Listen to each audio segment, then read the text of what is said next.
না যে গাড়ো দে তিন কিনে ছয় বানাই দেয় ওইটা নয় কেজি নাও কত টাকা চলো মেরুম বাজে একদম আপনি এটা ঠিক আছে আমরা তোমার ছেলে মাছ আনলে বাড়ি দে। আমরা তো একটা দাম না আমার কোনো ব্যাগ লেবার খারাপ নাই ঠিক আছে কিন্তু না আমরাও তো একটা চোখ করতে বুঝলাম যে আমরা চোখ করতে বুঝলাম আমার সত্যি বলতে আমি অন্য পরিস্থিতি ধরতো না পরে করছি দিন ও বউ বউ ওই তো না তো এটা আমি আগে বুঝছি যাবার সময় হ্যাঁ আমি হয়তো কমই কইছি আয় কইছি বাদ হবে 18 কেজি গেছে হ্যাঁ 18 কেজি আছে মনে হয়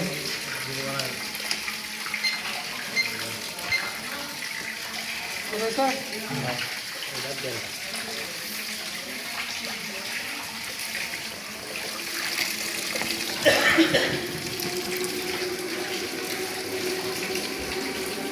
আমরা সিরাজে মাসাল কো মাছ দিবা গেছি হাজারো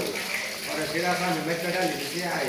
875 লোকাল হে আইছে আমার কোনো দোষ নাই সুরেগের সাথে ব্যবসা করুন দেবো আজকালকার মাছটি বেচে ওটার বা সিরাজের ওরা ওরা জানে না আমি যদি কুমার 5,000 লাগবে 1,000 মাছ কম করলে কে নিতাম না 2,000 মাছ না লাগবে আমরা